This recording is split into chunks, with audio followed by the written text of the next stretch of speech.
Her name was Sophie. She was 7 years old, with two tight braids and shoes that were a size too big. Her coat sleeves covered her hands, and her backpack had one broken strap. But her eyes? Big, wide, curious, brave. She wasn't shy, but she wasn't loud either. She spoke like someone who chose every word carefully, like they were borrowed from someone else. Sophie lived in the small gray building near the alley behind Hartman's Bakery, the one with the window always cracked open, even in winter. And one Monday morning, she walked in alone, pushed the heavy door open with both hands, and changed everything. The smell of warm bread filled the bakery. Sweet rolls, fresh muffins, cinnamon dust on the counters. The kind of place that made strangers smile just by walking in. Mr. Hartman was in the back, boxing up orders for the lunch crowd, when he heard the bell over the front door. He glanced up, expecting a regular. But it was Sophie, alone. She walked slowly up to the counter, standing on her tiptoes to see over the top. Her hands were tucked deep in her coat. Her breath came out in small puffs from the cold. Mr. Hartman stepped out with flour on his sleeves. "Morning, kiddo," he said. "Looking for your mom?" She shook her head, then lifted her chin and asked, "Can I work here?" Mr. Hartman blinked. "Work here?" he repeated, confused. "Sweetheart, you're a little young to be baking bread." Sophie nodded. "I don't have to touch the ovens," she said. "I can sweep, or clean tables, or fold the little boxes." He chuckled gently, trying to lighten the moment. "Well, that's real kind of you. But what's this about?" That's when Sophie pulled something from her pocket, a wrinkled envelope. She placed it on the counter like it was heavy. "It's a letter from the landlord," she said quietly. "It says we owe money, and we don't have much food right now." Mr. Hartman's smile faded. She looked down at her shoes. "My mom's trying," she whispered. "She works a lot, but my brother's sick again. He needs food that's soft, and he cries when he's hungry." Then she looked up. "So I thought, maybe I could work for bread." By then, a few customers had started lining up behind her. They stopped talking when they heard Sophie's voice. One woman covered her mouth. A man near the window turned away, eyes glassy. Mr. Hartman didn't move for a second. Then he bent down behind the counter, opened the warmer, and pulled out a small loaf wrapped in paper and twine. "Here," he said gently. "This one's still warm." Sophie looked at it, but didn't reach for it. "I can't take it for free." Mr. Hartman knelt down to her level. "You're not," he said. "You just gave me something better than money." "What?" she asked. "A reminder," he said, "that kindness still lives in this world, and that sometimes, the smallest voices speak the loudest." Sophie took the bread with both hands, holding it close like it might float away. She looked up and asked, "Can I still come help sometimes?" Mr. Hartman smiled. "Every Saturday, you can be my box folder and taste tester." She giggled softly, nodding hard. That day, she left with a loaf of bread, 2 muffins, and a bag of soft rolls wrapped carefully for her brother. But the story didn't end there, because someone in the line that morning was a local news writer, and by that night, the story of the little girl who asked to work for bread was spreading. By the end of the week, things had changed. Customers started coming in, with extra bills tucked in their palms. A man dropped off a check to cover rent. A local grocery store offered to deliver healthy food boxes to Sophie's family once a week. A teacher from Sophie's school showed up with a backpack full of winter clothes. But the biggest change, Mr. Hartman cleared out the back room and started something called Sophie's Shelf, a little pantry filled by the neighborhood, for anyone who needed it.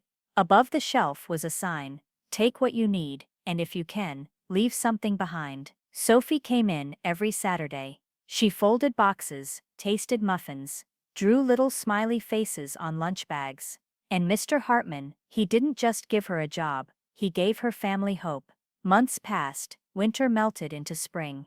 Then spring into a slow, golden summer. Sophie's life, once so full of weight, started to feel light again. Her brother Liam grew stronger. He no longer cried from hunger. His cheeks were fuller, his laugh louder. He even started walking again, after weeks of lying weak in bed. That first bowl of warm soup, Sophie had carried it home in her own little hands. Her mom picked up more hours at the diner downtown. The lines under her eyes faded. The way she sang while folding laundry came back, and every night at dinner, when she looked at Sophie, there was something in her eyes that hadn't been there in a long time. Pride and peace. And every Saturday morning, just as the bakery lights flickered on, Sophie would be there. Standing outside with her little notebook and freshly brushed braids, she helped open the blinds. She dusted the counter, she even tied the twine on the cinnamon rolls with careful fingers. But her favorite job, folding the donation notes people left at Sophie's shelf. Sometimes, they were anonymous.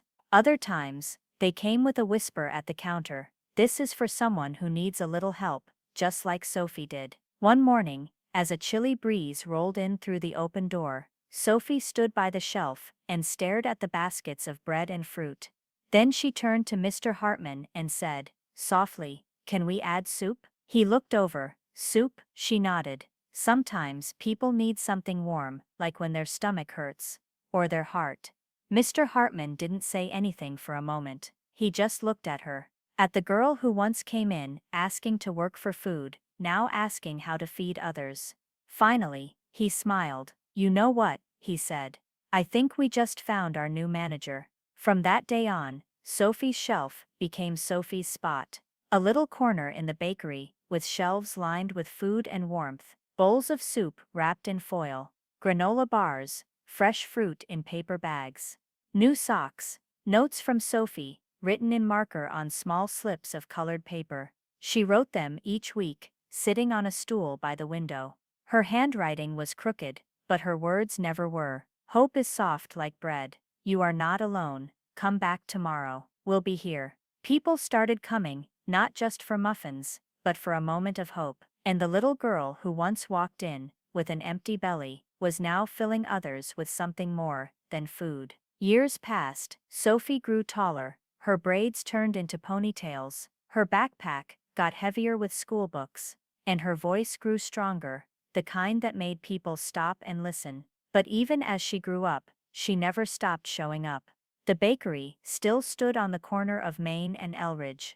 The bell over the door still rang the same, and Sophie's spot, it had grown too. Now it took up a full wall, with shelves labeled by need. Food, warmth, notes, smiles. The town changed with her. Teachers sent their students to write kindness notes. Churches brought soup on Sundays. Kids folded socks during the holidays, and called it Sophie's Secret Santa. And when people in town told stories, when they talked about goodness, hope, and why this town was different, they always came back to that one story.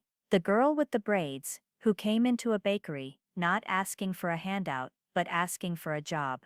A girl who said, "I can fold boxes." A girl who said, "Can I work for bread?" She didn't come in to take, she came in to give. And when the town saw her heart, they gave right back, with open hands and open arms.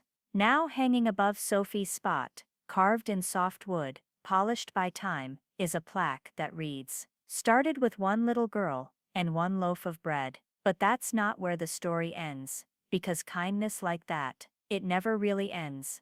It just keeps going, from hand to hand, from heart to heart, like a warm loaf passed down a long table. And somewhere, in another town, a little girl might be holding her brother's hand, remembering what Sophie taught the world, that love doesn't need much to grow, just someone brave enough to give it away. She didn't ask for help, she offered her hands, and in return, the world gave her something bigger than a paycheck. They gave her trust, and in that trust, a loaf of bread became something far more powerful, a reason to believe again,